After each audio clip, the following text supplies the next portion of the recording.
சண்முகம் ஐயா அவர்களை வருக வருக என வரவேற்கிறோம். சுதர்ஷனாய் வித்மிகை மகா சோலாய தீமகி தன்னோ சக்கர பிரசாயாத். இந்த ஜோதிடத்தை எனக்கு கற்றுக் கொடுத்த எனது குருமார்களை வணங்கி இங்கு எனக்கு வாய்ப்பளித்த குபேர கலச அறக்கட்டளைக்கும் என்னை அறிமுகம் செய்து வைத்து கொண்டிருக்கின்ற கரூர் ஆன்லைன் அஸ்ட்ரோ டிவிக்கும் எனது மனமார்ந்த வாழ்த்துக்கள். அதாவது இப்போ நம்ம பொருத்தத்தை பற்றி பார்க்க போகிறோங்க. இப்போ எப்பவுமே நம்ம நார்மலாக பார்க்கக்கூடிய பொருத்தம் தான். இதில் சின்ன சின்ன விதிவிலக்கு, அதாவது இந்த தின பொருத்தம் கண பொருத்தம் அப்படிங்கிற இதை பற்றி பார்க்க போகிறோம். அதாவது தின பொருத்தம், ரெண்டாவது கண பொருத்தம், மூணாவது மிருக பொருத்தம், நாலாவது ராசி பொருத்தம், அஞ்சாவது ரஜ்ஜு பொருத்தம், ஆறாவது ராசி அதிபதி பொருத்தம், ஏழாவது மகேந்திர பொருத்தம், எட்டாவது ஸ்ரீதீர்க்க பொருத்தம், ஒன்பதாவது வசி பொருத்தம், பத்தாவது வேத பொருத்தம். அதாவது இந்த தின பொருத்தம் அப்படிங்கிற விஷயத்தில் பார்த்தீங்கன்னா பெண்ணோட நட்சத்திரத்திலிருந்து ஆணோட நட்சத்திரத்திலிருந்து இரட்டைப்படையாக இருந்ததுன்னா அது நம்ம தின பொருத்தமாக எடுத்துக்கிறோம். அதாவது பெண்ணோட நட்சத்திரத்திலிருந்து ஆணோட நட்சத்திரம் 2, 4, 6, 8, 9, 11, 13, 15, 18, 20, 24, 26 இது இரட்டைப்படையில் இருந்ததுன்னா இந்த பொண்ணோட நட்சத்திரத்திலேருந்து பையனோட நட்சத்திரம் இரட்டைப்படையாக இருக்குது, அதனால் தின பொருத்தம் இருக்குது அப்படின்னு நம்ம செய்யலான்னு சொல்லி நம்ம பொருத்த வச்சுக்கிறோங்க. அடுத்தது இந்த தின பொருத்தம் இல்லாத பட்சத்தில் இந்த ஏக நட்சத்திரம்னு சொல்லுவோம் இல்லைங்களா, ரோகிணி நட்சத்திரம், திருவாதிரை நட்சத்திரம், பூச நட்சத்திரம், மக நட்சத்திரம், அஸ்தம், திருவோணம், இந்த 6 நட்சத்திரமும் ஏக நட்சத்திர பொருத்தம்னு சொல்லுவோம். இது வாசன் பஞ்சாங்கத்தில் இது போட்டிருக்குங்க பாருங்க. இந்த ஏக நட்சத்திரத்தில் பார்த்தீங்கன்னா இந்த ரோகிணி நட்சத்திரமும் திருவாதிரை நட்சத்திரம் பார்த்தீங்கன்னா ஒரே ரஜ்ஜா வருங்க.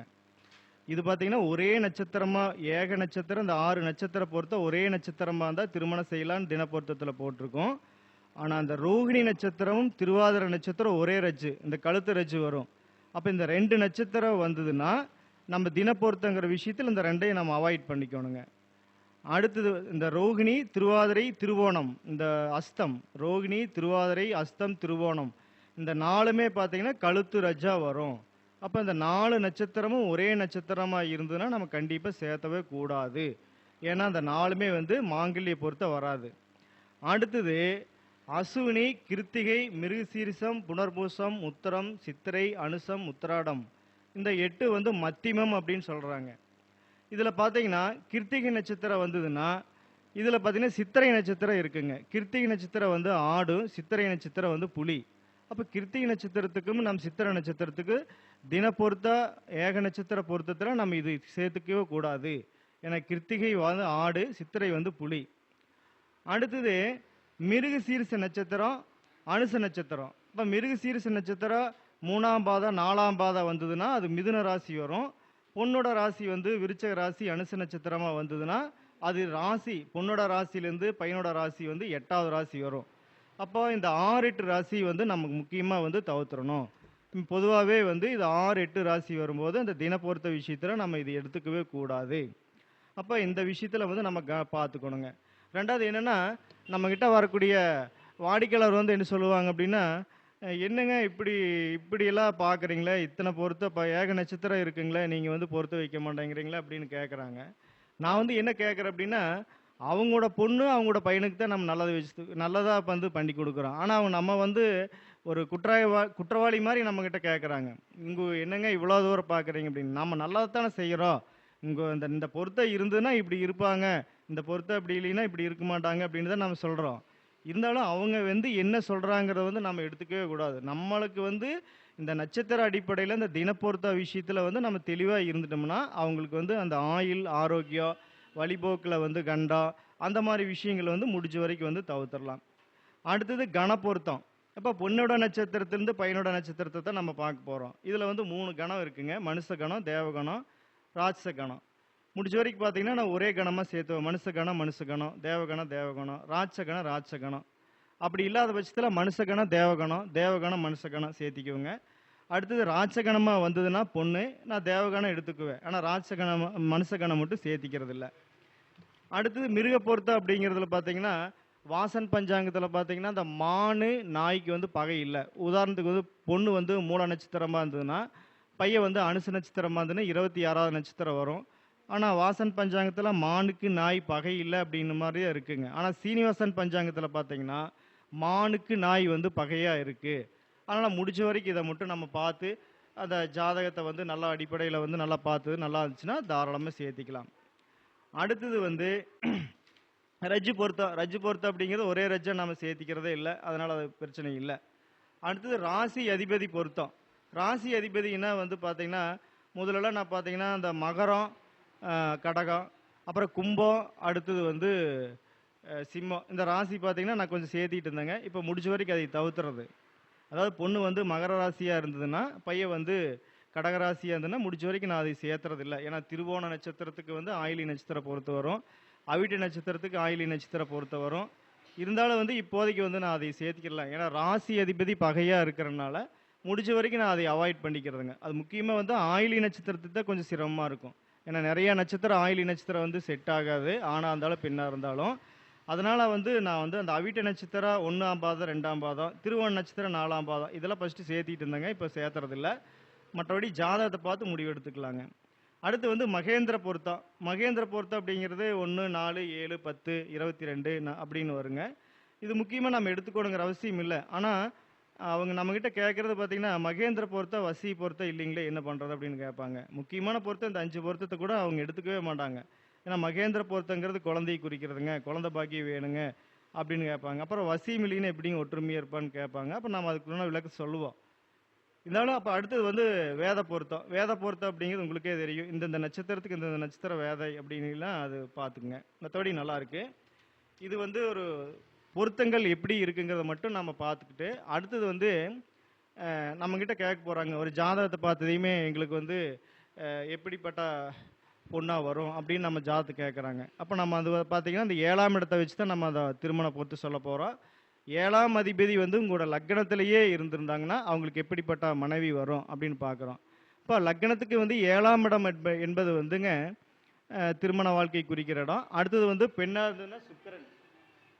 பெண்ணாக இருந்ததுன்னா ஒரு பெண் ஜாதகமாக இருந்ததுன்னா செவ்வாய் பார்க்கணும், ஆண் ஜாதகமாக இருந்தால் சுக்கிரனை பார்க்கணுங்க. இப்போ 7ஆம் அதிபதி லக்னத்தில் இருந்தால் அவங்க ஆசைப்பட்ட மாதிரி ஒரு நல்லா சரிசமமான ஒரு வாழ்க்கை துணை அமையும். அப்போ பார்த்தீங்கன்னா பணத்துலேயும் சரி, அழகுலேயும் சரி, படிப்புலேயும் சரி ஒரே ஈக்குவலாக இருக்கும். ஏன்னா 7ஆம் இடம் சரிசமமான நபர்கள். இப்போ 7ஆம் அதிபதி லக்னத்தில் இருக்கும்போது அவர் என்ன படிச்சிருக்கிறாரோ அதே படிப்புக்குண்டான பொண்ணு கிடைக்கும்.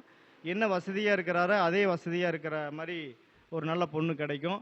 அப்போ 7ஆம் அதிபதி லக்னத்தில் இருக்கும்போது அவங்களுக்கு திருமண வாழ்க்கை என்பது ரொம்ப சிறப்பாக இருக்கும். அடுத்தது 7ஆம் அதிபதி 2ஆம் இடத்துல இருந்தாருன்னா அவர் என்னைக்கு கல்யாணம் பண்ணுறாரோ அதுலேருந்து அவரோட பொருளாதாரம் வந்து படிப்படியாக ஒரு நல்ல முன்னேற்றத்தை நோக்கி போகும். ஆனால் அவங்களோட மனைவி வந்து எப்பவுமே ஒரு பொருளாதார சிந்தனை மட்டுமே தான் அதிகமாக இருக்கும். ஆன்மீக சிந்தனை அப்படிங்கிறது அவங்ககிட்ட இருக்காது. அப்போ அடிக்கடி வந்து மனைவிக்கு சின்ன சின்ன ஆரோக்கியத்தை அப்பப்போ ஏதோ தொந்தரவுகள் அவங்க கொடுத்துட்டே இருக்கும். அடிக்கடி மருத்துவ செலவுகளை செஞ்சுட்டே இருப்பாங்க. ஆனால் 7ஆம் அதிபதி 2ஆம் இடத்துல இருந்தாருன்னா பொருளாதாரம் கண்டிப்பாக வளர்ச்சி அடைஞ்சாலும் கூட அவங்க மனைவிக்கு அவங்களுக்கு வந்து ஒரு திருமண வாழ்க்கைங்கிறது கொஞ்சம் சுகமாக இருக்காது, ஒரு சுமாரான வாழ்க்கையாக தான் இருக்கும். அப்போ அவருக்கு வந்து சுக்கிரன் வந்து 5ஆம் இடத்துலையோ அல்லது 7ஆம் இடத்துலையோ 3ஆம் இடத்துலையோ இருந்ததுன்னா திருமண வாழ்க்கை நிச்சயமாக அவங்களுக்கு நல்லா இருக்கும்.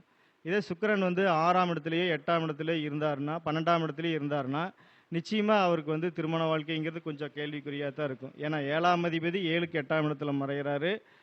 இந்த மனைவிக்காரகன் சுக்கிரன் அப்படிங்கிறவர் வந்துங்க 6, 8ல் மறைகிறாருன்னா திருமண வாழ்க்கைங்கிறது கொஞ்சம் அவருக்கு சுமாராக தான் இருக்கும்.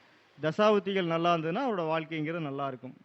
அடுத்தது 7ஆம் அதிபதி 3ஆம் இடத்துல இருக்கிறார். அப்படி என்னைக்கு அவர் கல்யாணம் பண்ணாரோ அதுலேருந்து அவர் வந்து சொந்த ஊர் விட்டோ சொந்த வீட்டை விட்டோ கொஞ்சம் வெளியே போய்த்து அவரோட வாழ்க்கைங்கிறது அமையுங்க.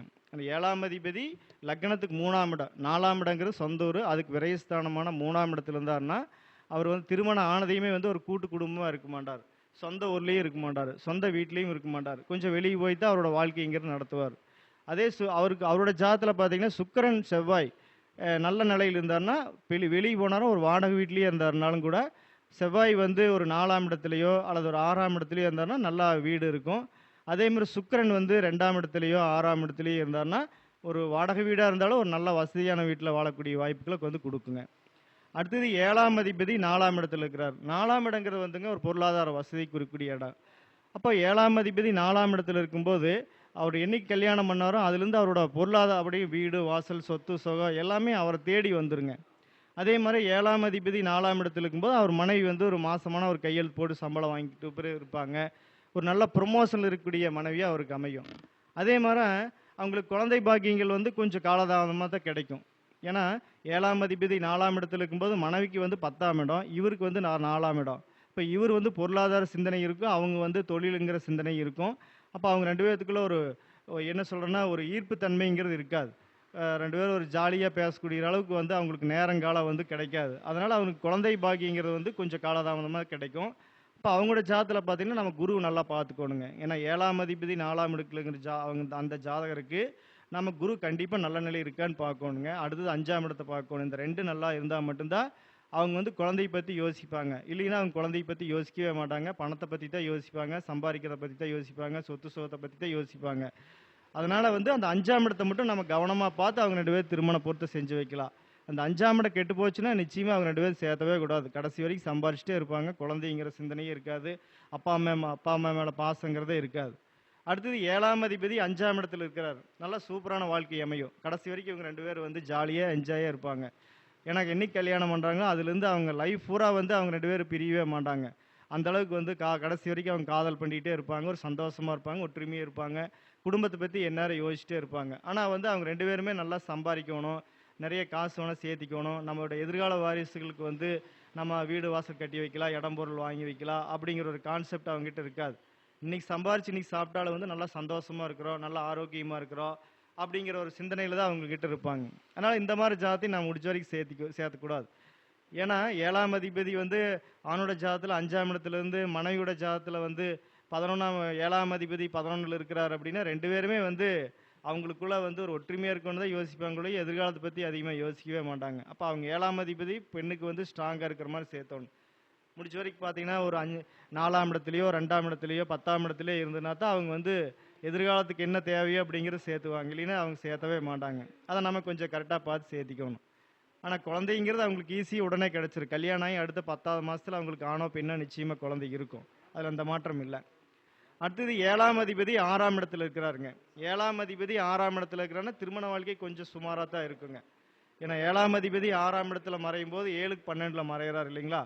அப்போ அவர் கணவர் வந்து அந்த பெண்ணை வந்து ஒரு ஆதிக்கம் செலுத்தக்கூடிய நபராக இருப்பார். அடிக்கடி வந்து மனைவி வந்து ஏதோ ஒரு குறை சொல்லிகிட்டே இருப்பாருங்க. அப்போ இந்த ஜாதகத்தில் பார்த்தீங்கன்னா நம்ம அவருக்கு சுக்கிரன் வந்து நல்ல நிலையில் இருந்தால் மட்டும்தான் அவருக்கு திருமண வாழ்க்கைங்கிறது சிறப்பாக இருக்கும். 7ஆம் அதிபதிங்கிறது பொதுஜன தொடர்பு, அது வந்து 6ஆம் இடத்துல போய் மறைஞ்சு போச்சு அப்படின்னா அவருக்கு பொதுஜன தொடர்பு அவ்வளோக்குன்னு சிறப்பாக இருக்காது. அதிகமான ஃப்ரெண்ட்ஸ் வச்சுக்க மாட்டார்.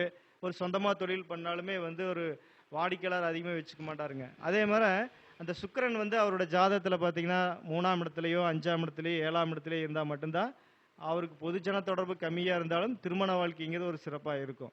ஆனால் 6ஆம் இடத்துல 7ஆம் அதிபதி 6ஆம் இடத்துல இருந்தாருன்னா அவர் கடைசி வரைக்கும் அவரோட மனைவி வந்து அதிகாரம் செஞ்சுட்டே தான் இருப்பார். அடிக்கடி ஏதோ ஒரு குறை சொல்லிக்கிட்டே இருப்பார். மனைவிக்கு அப்பப்போ ஏதோ ஒரு மருத்துவ செலவுகள் செஞ்சுட்டே இருப்பாருங்க.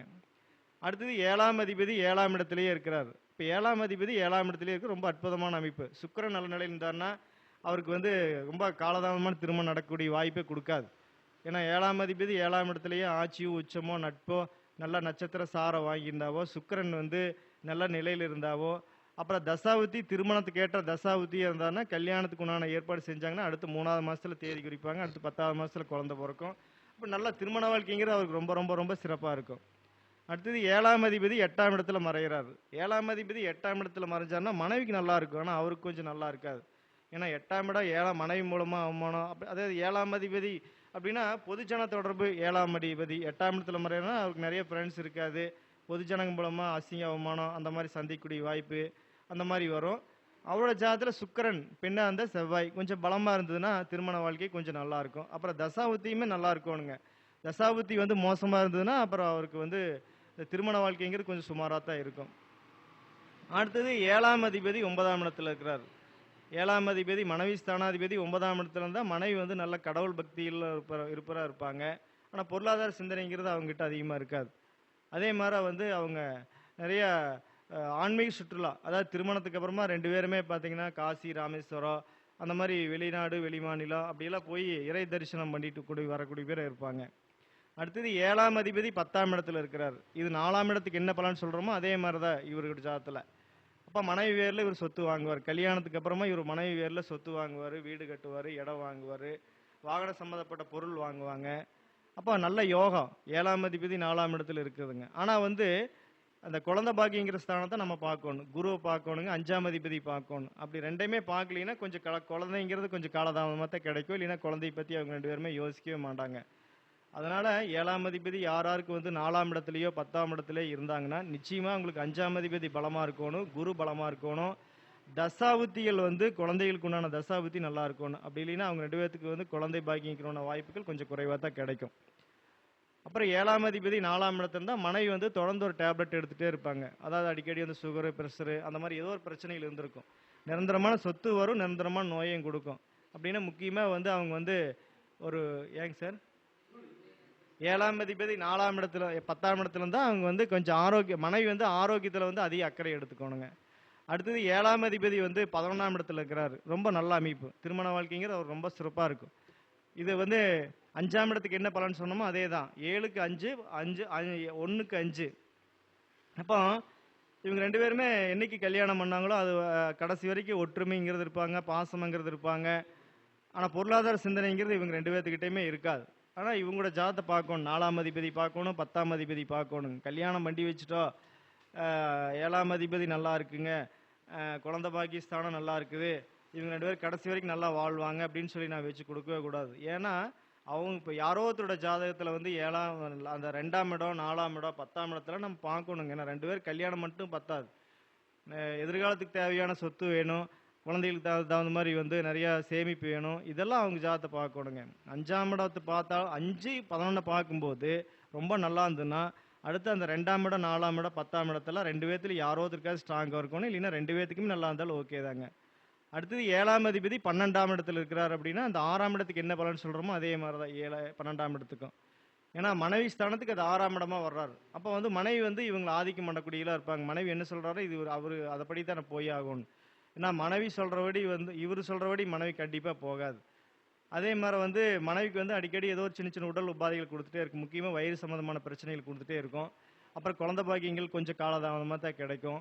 இவங்க ஜாதத்துலேயும் பார்த்தீங்கன்னா உங்களுக்கு புத்திரஸ்தானத்தை பார்க்கணுங்க, 5ஆம் இடத்தை பார்க்கணும், குருவை பார்க்கணும், தசாவுத்திகளையும் பார்க்கணும். இந்த 12 பாவங்கள் எப்படி எப்படி இருக்குங்கிறத நம்ம பார்த்துக்கிறோம். அதுக்கப்புறமா அந்த நட்சத்திர பொருத்தம் அப்படிங்கிறது இந்த 10 பொருத்தம் பார்க்குறோம். முக்கியமாக நான் பார்க்கக்கூடிய பொருத்தம் வந்து இந்த கண பொருத்தம், மிருக பொருத்தம், தின பொருத்தம், ராசி பொருத்தம், ரஜ்ஜு பொருத்தம், அடுத்து ராசி அதிபதி பொருத்தம். இந்த 5 6 பொருத்தத்துக்கு ரொம்ப நான் முக்கியத்துவம் தருவோங்க. அந்த தினப்பொருத்தங்கிற விஷயத்தில் மட்டும்தான் அந்த வாசன் பஞ்சாங்கத்தை நம்ம நல்லா தெளிவாக பார்த்துக்கோணுங்க. அந்த ஏக நட்சத்திர பொருத்தம் ரோகிணி, திருவாதிரை, அஸ்தம், திருவோணம் இந்த 4 பார்த்தீங்கன்னா கழுத்து ரஜ்ஜு.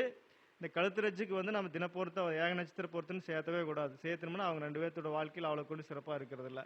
அடுத்தது கிருத்திகை நட்சத்திரம், சித்திரை நட்சத்திரம். கிருத்திகை ஆடு, சித்திரை புலி. அப்புறம் மிருகசீரிச நட்சத்திரம் 3ஆம் பாதம் 4ஆம் பாதம் அது பார்த்தீங்கன்னா மிதுன ராசி வரும். அனுச நட்சத்திரம் விருச்சிக ராசி வரும், 8ஆம் ராசி வரும். இந்த தினப்பொருத்த விஷயத்தில் மட்டும் நம்ம தெளிவாக பார்த்துக்கணுங்க.